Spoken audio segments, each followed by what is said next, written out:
So hello and welcome everyone. We're just getting set up here. Let me share my screen. Here we go.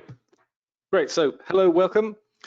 I'm Simon, I'm the Director of Training at Maxon, and I'm delighted to welcome Lionel. Hi Lionel. Hello.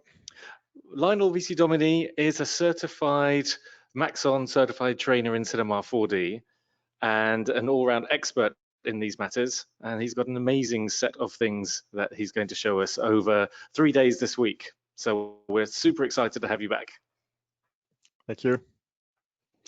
And we're going to jump into it very quickly. We're just a couple of housekeeping things. Yes, we're recording this session, and we've updated the recording location so you can more easily view the recordings. And if I just jump over to the right application, here it is. It's all in a list in the YouTube channel. We'll give you the link. In fact, the link is already in the chat and in the questions section. So this includes every single topic that we've done this year. So it includes Darren and also Jonas's wonderful sessions. And they're both here, by the way. They're answering questions behind the scenes. And also, if you haven't signed up already for Tuesday or Wednesday and Thursday sessions, then please do so, because we'll put that link in the chat and the questions too. So for the other two sessions that Lionel's doing. Lovely. So, and thanks Marius, and thanks Kent. All looking and sounding good. We can see the screens. You know this, do you know the score? This is brilliant. Great. So I'm going to switch over to you, Lionel, and make you the presenter. Here we go. There we are. So fantastic. Does it work? Yes. It's all working. So up to you. And what are you going to show us today and also tomorrow and Thursday? Okay, so I just prepared something about tumbling dominoes, because I just love to tumble dominoes. Because I'm very lazy, I just do it in 2D. It's easier than do it in real life. So the first one is going to cover just the basics. So how to create this scene where we're going to tumble some real dominoes with the points, the number, and how to model that and to create the tumbling dominoes animation, then how to texture, light, and so on. Let's take a look at the file. So this is the final rendering. And actually, this is the final composited rendering, and this would be the second session where we will cover how to do, how to assemble everything in After Effects to change the looks, add motion blur, add depth of field, and so on. And for the third one, we're going to integrate the scene with some different looking dominoes inside a live action scene. I should have prepared to show you, but yeah, you'll see. So in 2 days. It'll be a surprise on Thursday. Yeah, that's it. Actually, I just finished it yesterday, and it's somewhere on my hard drive, but I'm not going to look for it right now. But it's something like that, but integrated in with the live footage. So we're going to track the camera and to make it work like it was in real life. Lovely. Really looking forward to these. Yeah, it's the third one is going to be packed full of those things. I have to, to condense, maybe to summarize a few things. But the first one, which I'm going to start, is pretty neat because it's a very simple scene. There is not much going on, so I will have the time to cover everything. So we're going to start from scratch, and starting now. Great. Okay, so in Cinema 4D, we're in Cinema 4D S22, and that could work with any Cinema 4D starting from R20, because we are going to use the fields. But actually, there would be some ways to make it work with the previous version of Cinema 4D. So starting from scratch, I'm just going to create the floor, the ground plane. So let's start with the ground plane, which is 400 centimeter wide. And I'll just keep it like that because I want my dominoes to be rather small. I want to make almost real life size dominoes. So this will be the ground. Let's call it ground, obviously. And now I'm going to create our dominoes. So there will be several ways to create the dominoes. I'll just use the rectangle spline and put it 4 centimeters wide and 8 of height. And this is it. And I just move it 4 centimeters up to have it on the ground. Why am I using a rectangle? Because I can use here the rounding. So this way I can have this nice rounding that could be a bit more difficult to achieve with the cube. And now we're going to use our extrude and reduce it to 1 centimeter. And at last, using the caps to have a nice bevel. And then we have our domino. So this is one of the 1000 way, I guess, to create a domino. This one is pretty nice because I can alter almost everything I want. I can increase the rounding or have no rounding. I can change the caps. I can change the depth of our dominoes anytime during the session. So that's an interesting way to create it. Okay, now how to arrange our dominoes and how to make it to animate them. We could do that by using the physics engine, but I'm not going to use it for this session because I just want to show you that with mograph you can do almost anything you want with the dominoes. And actually with the third session, I will use both physics and mograph because it's always easier to have several ways to achieve what you want. So with mograph, I want to put them inside a helix. So I'm creating an helix, which is quite big. Put it on X, Z axis and decrease the size, something like that. And my helix will be on the ground, so no height, 0 centimeter of height. And the end radius will be smaller, something like that. I think that will be okay. Okay, and now if I want to distribute our dominoes along these splines, it's very easy with mograph. So let's use here a cloner. I'm using Alt, holding Alt on the keyboard to make it apparent. And our cloner, I'm going to use the object mode and then using the helix. And we have our dominoes distributed along the spline. We have here a count, I can increase. And we have one small problem. Our dominoes are distributed along the center. So as the spiral is on the ground, our dominoes are just intersecting with the ground.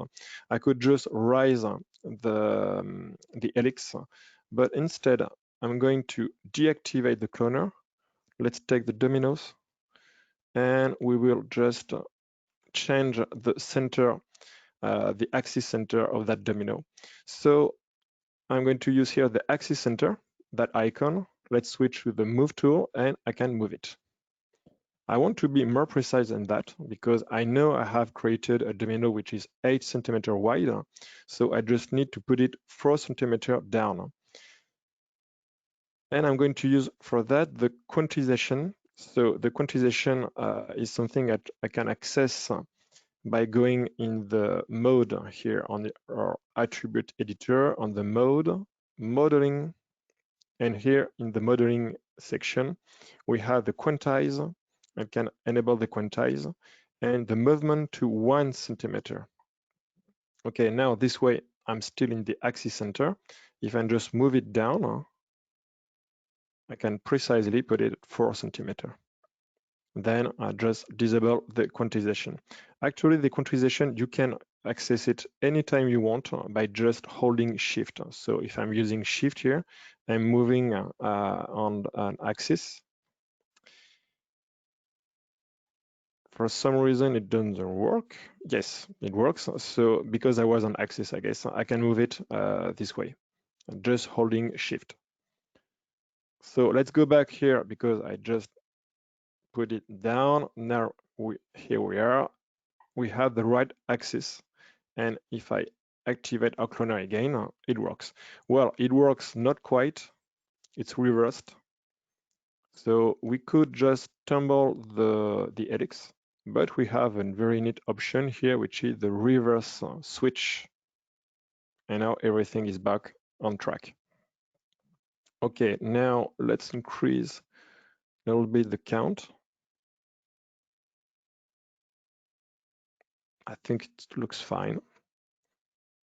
And now we're going to animate our dominoes. So how to make them tumble? There are many ways. I could use the physics, like I told you, but I want to use mograph. And even with mograph, there are several ways. One of the easiest way, if I had just a linear distribution, so if I put my cloner on linear, and I'm just going to change here, yes, on the Z, and let's create a few dominoes. This way I could create the animation by using a plane effector. And the plane effector is by default moving everything 100 centimeter on the y-axis up, so they are somewhere here. I'll just deactivate that, and let's look at the rotation, and this is this one, this way. And you see that tumbling, and I'm just going to, yeah, 75 looks fine. Huh? And using here a fall off, I could use just a linear field. Linear field, which will be oriented to the Z axis. Decrease the length. And by just animating this way, you see, we have our tumbling dominoes. Just increase a little bit the length to make it look like the way we want. So that would be the easiest way, but there's one problem with that. It's not really going to work if we go back to our object distribution. Now, if I use my linear field and move it, you see everything is falling along this axis. And even if I just orient it this way, I can't restrict it to just along the spline. It doesn't work. So we're not going to use the linear field. The best way would be to control the field along the spline, and the field with mograph allow us to do exactly that. So if I go in my plane, so my plane is controlling the rotation on P, 75 for every one of them. If I go back to the fall off, I can just use the very same helix I used to distribute our dominoes. So I'll just drag our helix here, and you can see it's already kind of working because it's just distributing the rotation we have here, 75 rotation, along every one of the clone on the spline. So the very first one is fully rotated, and the last one is sitting upright. And just click here to disable the color blending. I don't need it. And if I click on the helix, now I have some options. And we see we are distributing along the curve, along the spline. And if I change here the range start, range end, so let's go with the range end. At some point, I'm going to make it work with only a few dominoes. And now if I use the offset, we have exactly what we're looking for. See? We just need to animate the offset from -100 to something 0 plus 5%, I guess, to have our last domino. That's it. So that's one way of animating, the easiest way, I would say, with our helix. So let's do it. I'm going to add a few more frames, let's say 200 frames. And let's go with the offset. And at the beginning, they're all sitting upright. So let's create a keyframe here. And let's go to the 150 frames and increase that up until 0 plus 5, so 5%. Create the keyframe. And now we have our tumbling dominoes. Okay, there's something wrong with the first one and the last one. You can see the speed is okay for most of the animation, but at the very beginning, it doesn't work. Because by default, Cinema 4D interpolates the keyframe with the ease curve. So if I hit Shift F3, I will have our timeline, and then Tab to see our curve, H to see everything, and we see our curve. Usually you want to have that if you're going to animate a cube or whatever, but for this special purpose, it doesn't work. I need to have some linear keyframe. So I can do that by just hitting L on the keyboard and everything goes straight. And now the speed is constant. That's something we want because when dominoes are falling, they are always falling at the same speed. There is no sense to have dominoes falling faster or slower at some point if the spacing is always the same. So now I can close that, hit play, and you see it's already looking pretty good. So something I want to point out, don't ever trust your viewport regarding animation. We don't really know if we are at 25 frames per second or 30 frames per second. Maybe it's playing slower than it looks. So to verify that, I just use Shift V, which is the options you have here, configure Shift V. And on the HUD, I always activate here the frame per second. Now we can see we are 160 frames per second. If I hit play, we are still at very much more than 25 per second. So we are in real time, and the animation is at real speed. So that doesn't mean the animation is reading at 120 frames per second. It's just the screen is refreshing, the viewport is refreshing at 180 frames per second. So it's able to play obviously something at 25 frames per second. So it's okay. If the speed was like something like 10, I would have to create a preview to get a sense of the real speed of the animation. So here it's okay.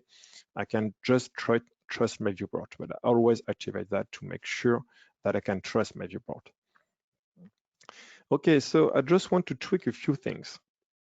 If we're going, for example, here, we can see obviously there's a problem. We have some dominoes intersecting because we are cheating the animation, and the dominoes are not falling on each other. There is no way for them to know they are intersecting. So I'll have to tweak a little bit the animation to make it look right. But actually, I could just stay put like that, because if I just keep this angle, for example, I hit play, we can't see much about the intersecting. See? If you look closely, you will see it. But if you just take a glance, or if it's some part of the animation, or if the camera is moving or something, you can get away with it. But if you make a still frame and zoom here, that's you can't sell that. Okay. So I want it to be the best, and I'll go to the plane effector, to the helix, and one way to fix that is going to the remapping. So the remapping is just applying the animation linearly, as you can see here. And if I change here the contour, I put it to a curve settings. I have my curve here. And now look, if I'm going to change here my curve, this way. So that's a mistake. I want to take this one and this one this way. That's it. They're going to fall a different way. That means the domino is going to fall, to rotate faster at the beginning here. And along the animation, it's going to ease in. So the animation will be slower, as if the dominoes is hitting the other one, is then slowed by the collision. So now it looks better, as you can see. Something else I could do is just go back to the layer and change the range, increase it or decrease it to make it look the way I want. And with the remapping, I can try to have the right amount like that, you see? So there will be still some very slight intersecting. I think I nailed it, got lucky. You had, most of the time you have to spend some time to feel it. But here now you see it looks really, really nice. Lionel, can I ask you a quick question? Aaron's asked a good point about doing it this way instead of setting the dominoes as rigid bodies and using invisible geometry to knock the first one over and Yes. then the rest react. Because I really love physics, I'm going to show how to use physics with our dominoes on another session. This way I like it because I control the speed exactly as I want. My dominoes are perfectly aligned, and I have a motion which is even smoother sometimes than real dominoes.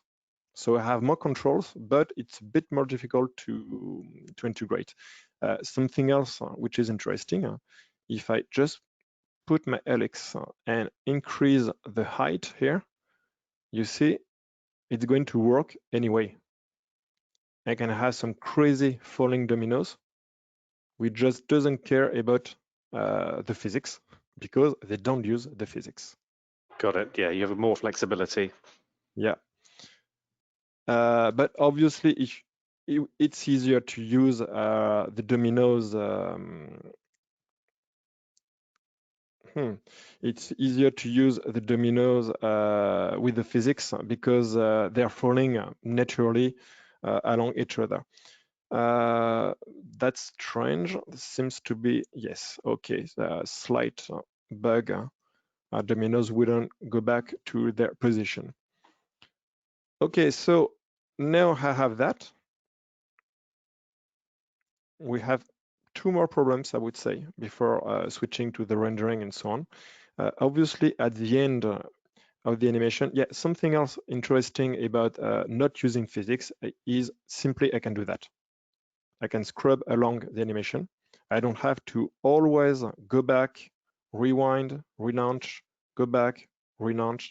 I can just scrub along the animation, something you can't do with the physics unless you're going to bake everything. If you bake everything, you can't change anything afterwards unless you're going to rewind, relaunch, and so on and so on. See, here I can just scrub through the animation, and that's something else I like. So yes, the problem here at the end is this domino doesn't fall down to the floor, obviously, because again, it's just a big cheat, and it can't fall to the floor because it's not already tumbling. So I could just copy that domino and put it there and animate it by hand, but there's something more clever to do. I'm going to take my cloner and use another plane effector. So the first one, I'm going to call it tumbling. And the second one here will be the last dominoes. Last domino. And I just deactivate the position. And now on the rotation, on the P rotation, I'm going to look at the last dominoes and just increase it and make it fall on the ground. So I think 15 degrees should do it, because this is the animation of everything. I just need now to restrict it to make it work only with the last domino, something I can do easily by using the mograph selection. So mograph selection is here. If I choose it and I have the cloner selected, I have those small dots. You can select that dot here, and it created a selection here. Now, if I go to our last domino, in the effector panel, I can just drag and drop that selection here. And now the selection is only applying on the last domino. Okay, so that's great, but now I have the other problem. The domino is always oriented this way. So I need to synchronize the animation with the other one. I could do it very easily by just copy paste that curve. But again, there's something more clever to do. We're going to use the group field. So I just right click on our helix here. We have that bug that, okay, we see our menu. So, and now I'm going to use the group field from selection. So what it does, it's going to create a group field object. This group field object contains the helix. Okay, and what's nice with the group field object is I can put whatever I want inside, and I can drag and drop that group field in whatever effector I want. So here, if I just take my last domino in the fall off, I just need to put my group field here, and that's it. We're finished. We have our last dominoes falling down because it's using the same animation as the tumbling one. And everything is synced by this helix. So if I go back to our curve editor and I just decrease the time, you see everything stay put and synchronized. It's even going to work if I change the number of dominoes. If I increase the number of domino, still working. The last one is still the last one.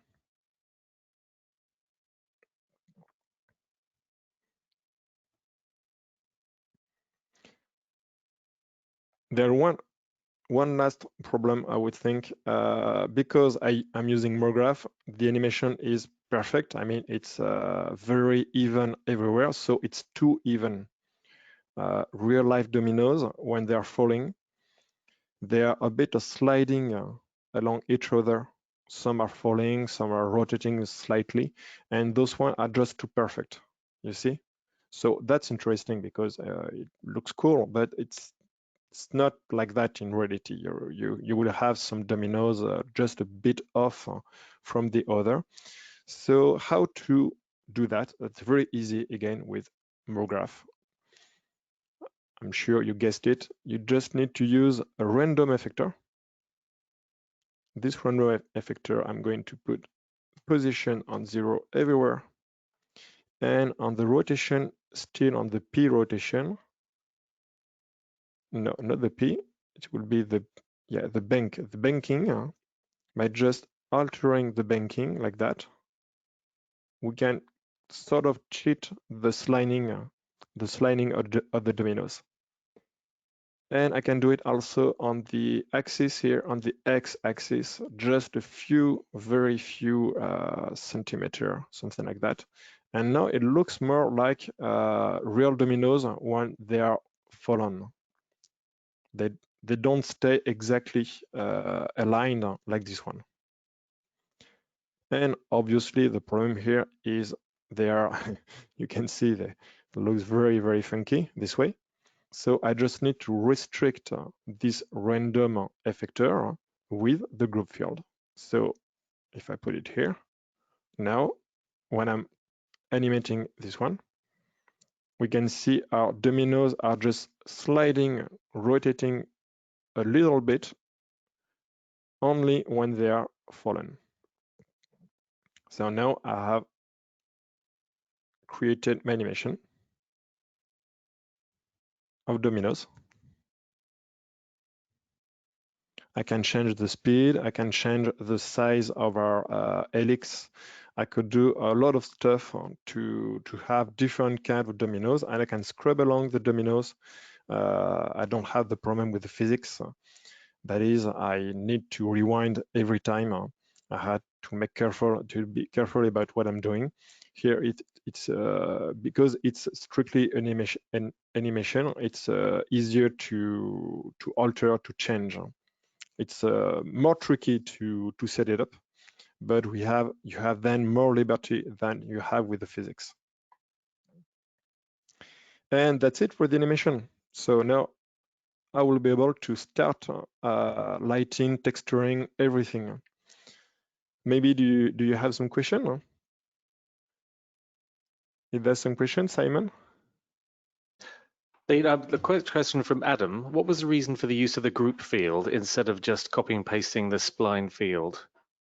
Because the group field is going to, it would work very well if I just took the helix and copy paste everywhere. But then I would have 3 copies of helix. I will have 3 helix here, and I will have to manage all the keyframe all together. With the group field, they are all inside the helix is only once. So if I just change anything here, it's going to replicate to update on every one of the effector. Even more interesting, I could just use here a delay, for example, on the group field. I could use a delay on the smoothing delay, for example, and it's going to smooth everything. You see my animation is even more, it's too smooth. Actually, I don't need it, but I don't need to add a delay on the tumbling, the last domino, and the random. The group field is going to take care of everything for everyone because it's used at the same time for the 3 effector. And Adam's replied, he says he understands that it's now propagation from a single master setting. Yeah, that's it. So absolutely. And there's a good comment from Dave in here about if you had crazy dominoes using physics, you can't control them as easily as you set up here. That's it, yeah. But there are some drawback, obviously, with the mograph also. That's why in the final session, when I'm using mograph and the physics to achieve everything I wanted, because with only physics, only mograph, I couldn't do it. Yeah. So it's user case for every scenario. Absolutely. The answer is it depends. Yeah, as always. Exactly. All right, so let's start on the lighting and texturing. So it will be a very simple lighting texturing if I want to fit it in half an hour. But we can do some nip trick in a few minutes actually. So, I'm going to use Redshift because that's the render engine I love. But everything I'm going to do would be the same with the Octane or Physical or Arnold or whatever. The same principle.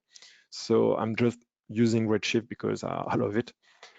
And let's go. So I always starting the lighting texturing with the lighting because you can't, I don't think you can really texture without setting up your light before.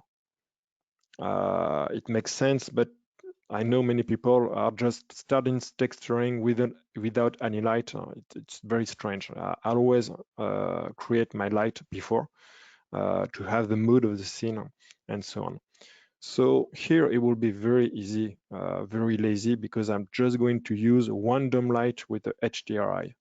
So in Redshift, this is here, the dome light. So this is, yes, this bar here. This toolbar is exactly the same as this menu. I just tear it up and put it on the side, and you see, and if I wanted to make it the same, I just remove the text, right click, increase large icon, and you see it's exactly the same.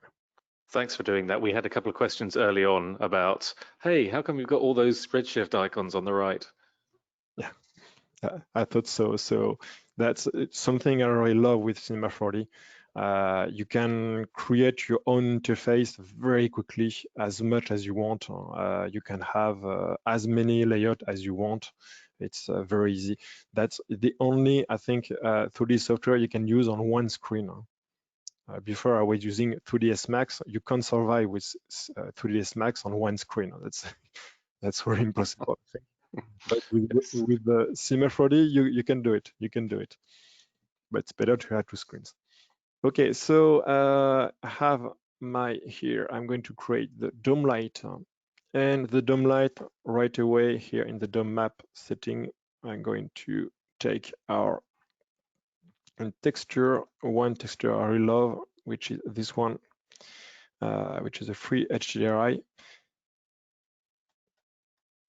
And let's go here with the Redshift VIPR. So that's this tool here. So it's a viewport IPR. This way I can have our Redshift rendering right inside the viewport of Cinema 4D. Okay, and this is a very bright HDRI with a lot of range exposure. It's pretty warm too.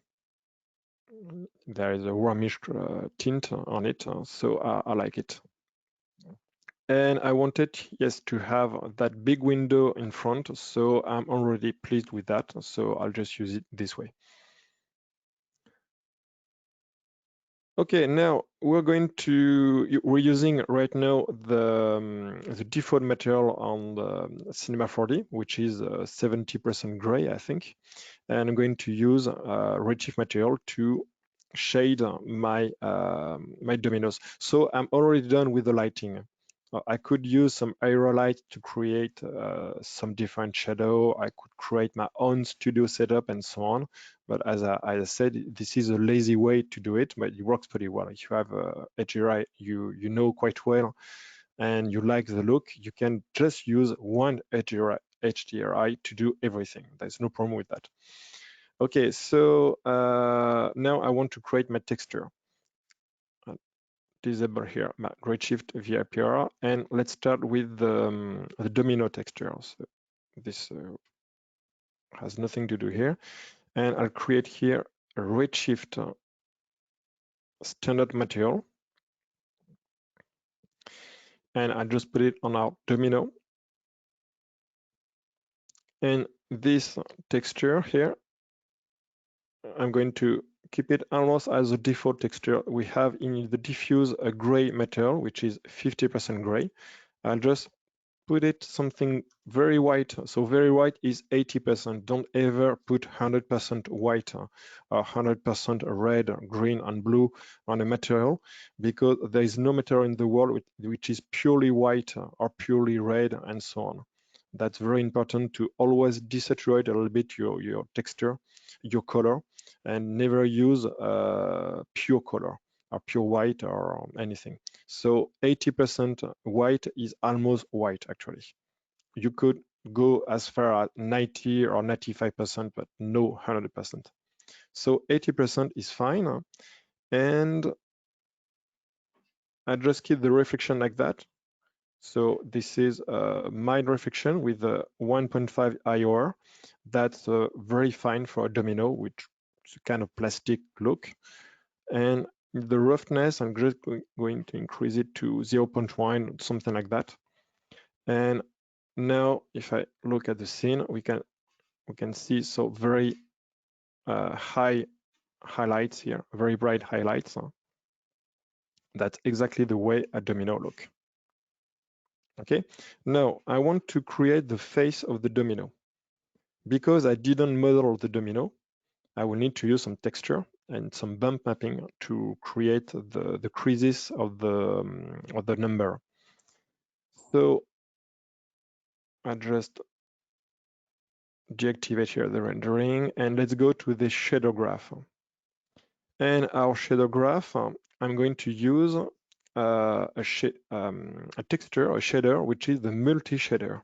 So the multi-shader is really designed to work with mograph and a whole selection of objects. With the multi-shader, I can add from a folder here a bunch of texture like the one I'm going to load, which are this one, text. So those are the dominoes color. It's loading, and those are simple black and white image of number of the whole dominoes. You see they are in the right order here. And we have everything starting for the almost blank dominoes. Okay, this multi-shader, we have an out color. I'm going to plug it right on the diffuse color. The multi-shader is going to distribute those texture based on the index of the mograph cloner. So that means if I need to reduce this one, if I just launch a render, we can see here we have our dominoes, and yes, that's something I need to do before I need to set the mapping of our dominoes, but it's going to distribute. We'll see that later, I guess. I need first to, so I'm going to stop it, deactivate here the cloner. Yeah, so something that's very bothering with Redshift sometimes is that black material, because we can't see anything. So very often when I use Redshift, I just deactivate here the material. So I go back to the gray material. That's better than having no material at all. I mean, why don't we see just a black material? Because we're using the multi-shader, which doesn't translate to the viewport. That's all. If I was using a plain texture, I would see the plain texture. And here, by just disabling the material in the viewport, I don't see it. Okay, so I need to take care of the mapping because there is a problem with the mapping, which is using the UVW mapping, which doesn't work with that model I just created. So I need a flat mapping to have only that portion of the geometry with the material. So let's go to the texture and switch projection to the flat projection. And yes, we have our projection here, which is just huge, much too big compared to our dominoes. And now I'm going to go to the scale tool and decrease it.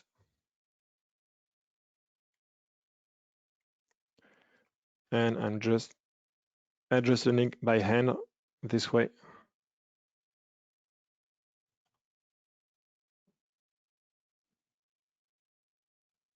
So I did it by hand, but I could have done also just use here fit to object or fit to image, which fit to image is going to preserve the ratio of the image. But I know my image is the same ratio as my domino, something I just planned. So this way I just do it by hand because I want to do it by hand. And now if I just launch we have our mapping, which is correct now. Okay, and to show you here in the shader graph, if I go back to our multi-shader, here we have the index, and we have an index we can change by hand. So the index 0 is this texture. If I change to index 1, if I change it to index 2, it's going to slide along the texture. Okay, so I have all my texture inside one node. Now, if I want to activate the cloner, they are all going to have the same texture everywhere. So instead of using the index, which means that all texture, all dominoes are going to use the 9th texture, I could use here a different distribution, and one which is very nice. So the mograph ID is just going to distribute every one along. So it's starting by the one domino and going along this one. There also this one, which is very nice, geometry ID, which is going to randomly distribute the dominoes for every one of them. So now they are all different texture based on all those one I created. There is one problem. I don't want to have the dominoes on front and back. Real dominoes, they are one side which is blank, one side which is with the marking. So to do that, that's pretty easy. I'm going to restrict here on the dominoes, the selection. So actually now with the Cinema 4D, I think that since R20 or R21, you have a selection field here, and you can create selection. And here I can create the start cap, and I have that selection created. And by using here our tag and dragging the selection here, now it's going to restrict the material only to the cap selection, so the front of our domino. If I go back here, you can see we have only the front of the domino. But the neat thing, you don't need actually to create those selections. I can just deactivate the selection and remember the name C1, C2. So here in this example, I would like to have this face of the domino showing our marking. So I can do that, going back here and just typing C2. And here we are. Okay, so that's nice, but I want to actually we don't see it, but the dominoes, the other side of the domino is using still the default material of Cinema 4D. We don't see. I could show it. Well, no, because it's a texture. You just have to trust me. So actually, it's not the material here on the back is not the same material as the front, and that could create some problems. So I need to create a material which is the same as this one, but without the marking. So I just duplicate this material. This one will be face. This one will be dominoes. Whilst you're doing that, Lionel, quick question from Dave. Does the domino texture have an alpha or opacity? I don't use it for this one, but I could use alpha. Yes, have only the alpha to show on this one. That would do the trick. Yes. And quick also from Dave, which version of Redshift are you using? The very last, the 3.0, so what they call the experimental version, but really it's not even beta, it's almost a final version. They should stop to call it experimental because it's not experimental anymore. It's been around for almost 1 year now. It's very stable, it doesn't crash, and it has many more features than the 2.6, which is the official version. So I guess it's just a matter of time, maybe weeks, months, to call it the final version. I don't know when. Okay, thank you.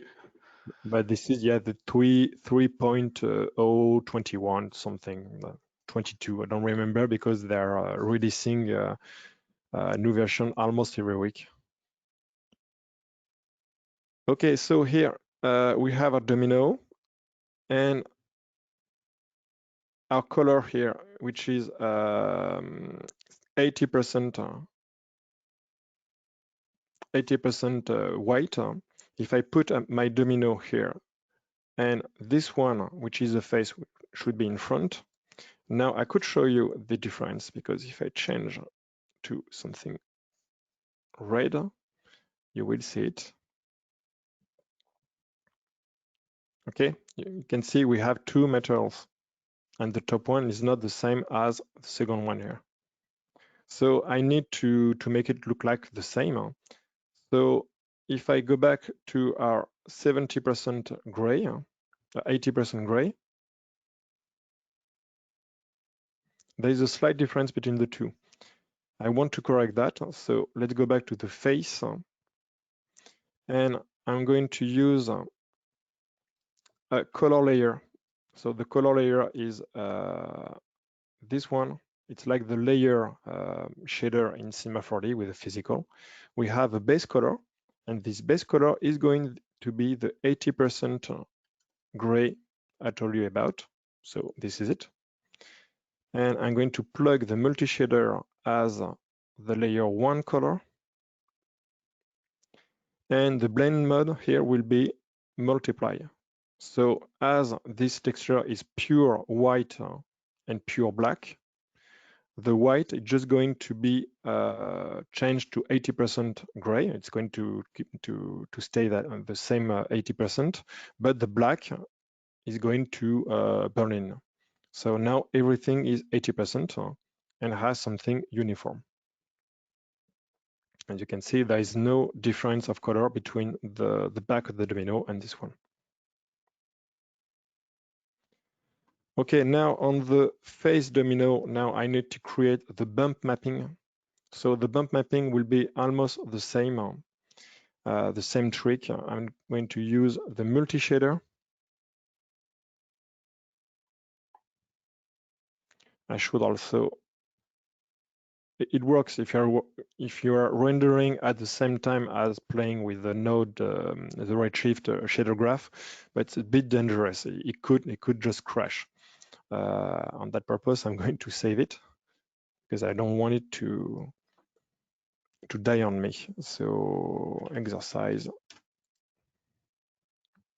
So for this multi-shader, I'm going to add the texture folder, and I just created another here dominoes bump, which is almost the same texture as the domino color, but slightly blurred.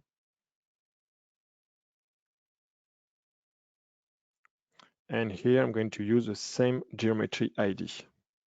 So we have geometry ID here and here. And now I can use that with the bump map node. Plug it here in texture input and plug this one on our material in the overall bump input.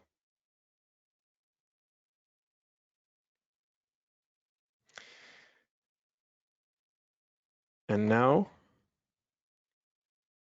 we're seeing here the bump mapping. It will be more obvious, I guess, by the end. You can see obviously they're carved in. So that's the bump mapping. It works pretty well. You don't really need to model that. I could do it obviously, but it's faster and easier this way. It looks, you can see you can buy that the dominoes are carved in. There is a few artifacts here because our bump mapping is a bit strong, so I'll just decrease it to 0.5.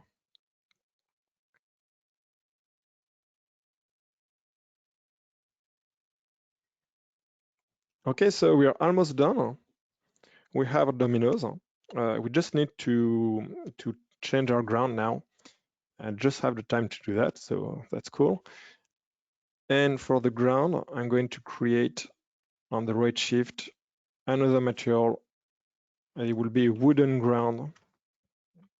Let's apply it to the ground, which is here. And for this texture, let's go to the shader graph. I'm going to use some texture I just prepared. So actually, I'm almost always using the same texture I know by heart now. Because I know those textures, I know they're going to work. That's as simple as that. And sometimes I'm going to use some texture I don't know because I need them. But the texture I know already are going to work because I know how they behave.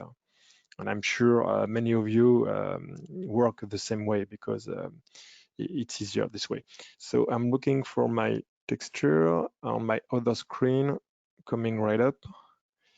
Yes, so in my text folder, I have here my 3 textures. So this is wood in French, wood color, wood normal, wood roughness. I'm just going to put them here.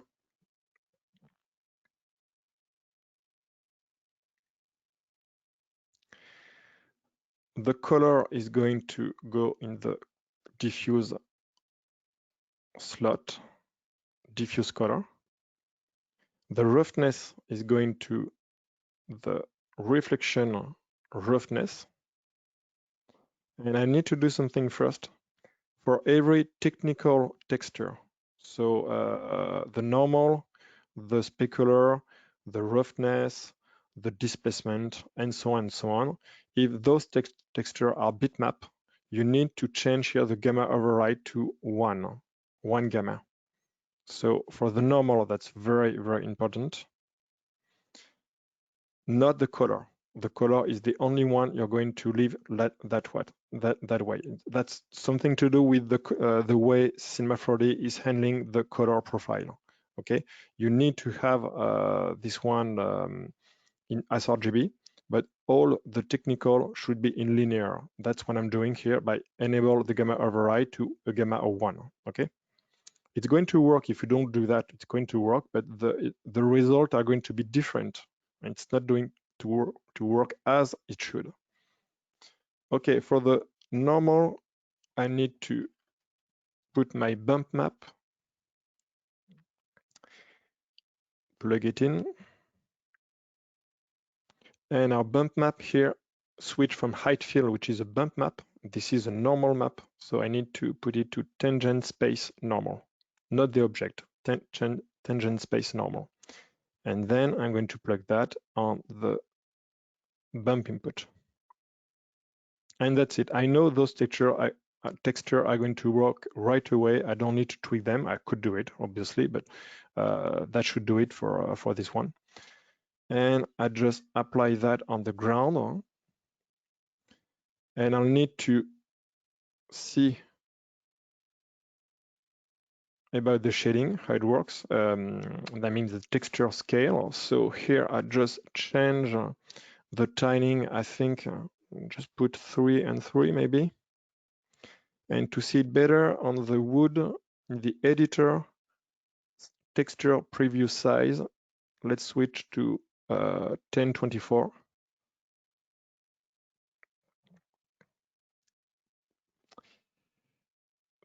Doesn't seem to work for some reason.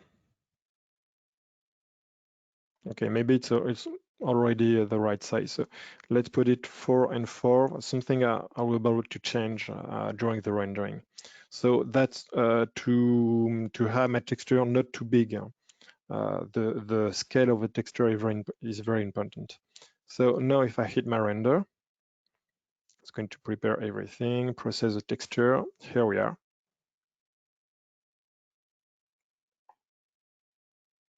And we have our wood texture. So here, everything is blown out.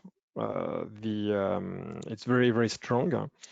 But that's not a problem of texture. That's a problem of my HDRI and something to do with the postfix. Something I don't think I will have time to cover right now, but we'll see tomorrow because we're going to talk about compositing and how to avoid those blown highlights. Anyway, that works. We have now everything. We have our dominoes. We have our wood texture. We can see the roughness is working because we have those kind of spots. We can see the bump mapping is working. I just need to do one last thing about the bump mapping, just to put a negative value. Yeah, and now you see it's carved in. Much more accurate. And that's it. Maybe I'll just change the size of the tiling again. Yeah, that's better, I think.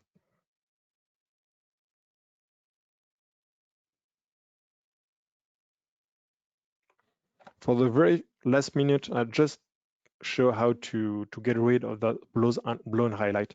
So now it just, I'm not going to work anymore with the VRPR, but I'm going to work with the Redshift renderer, the render view, which is a more full-featured render view. Just try it.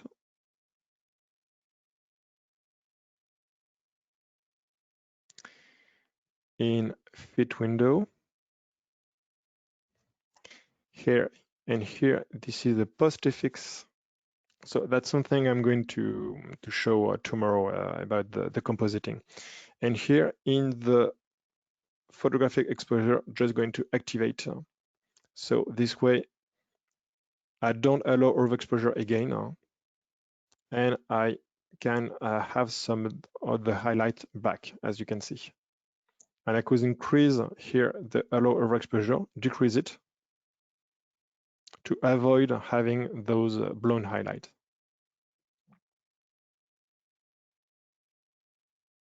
We've got some nice tricks coming up in the next couple of sessions, Lionel, for dealing with those highlights as well. Yeah, that's something you are going to do in compositing.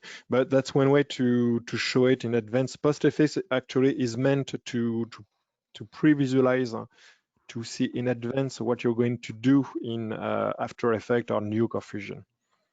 And that's it. We're finished. Excellent.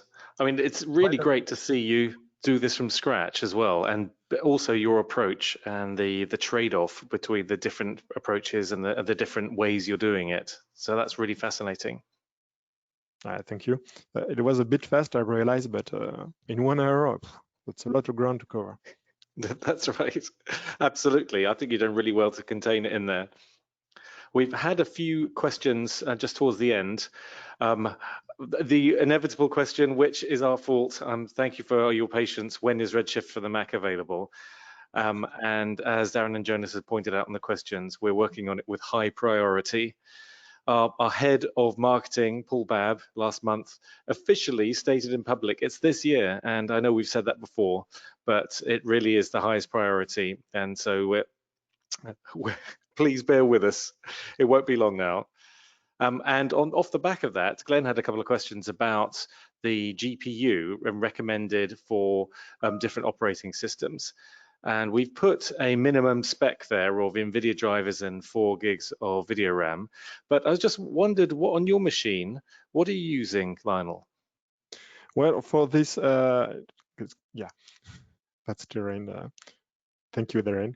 So for this, actually, Redshift is pretty fast, even with not modest hardware, but this machine I'm showing everything.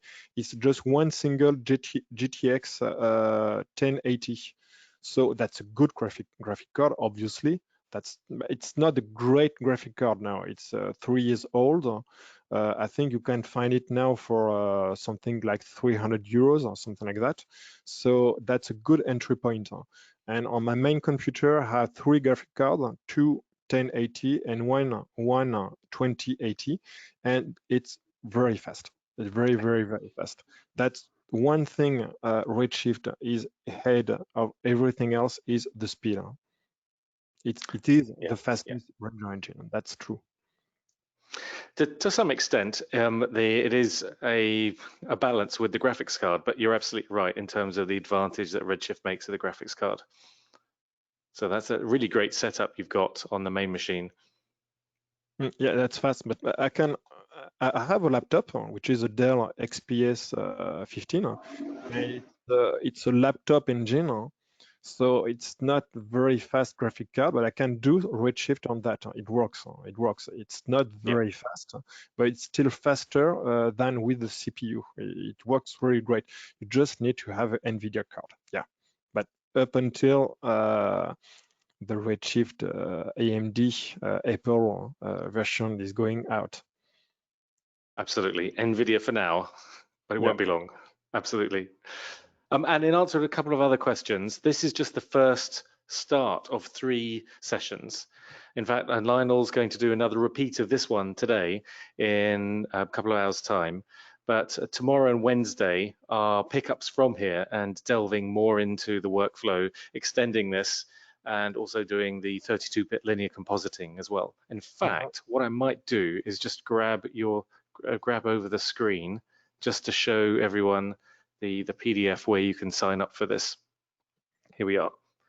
So these are the sessions that we just run this first session, and so tomorrow we're getting more into the compositing, and then on Thursday we're going crazy with different styles of positioning those dominoes, which is something I'm quite looking forward to. By the way, if you haven't got this PDF or you haven't signed up, we'll send you a link to it in the email that you get automatically.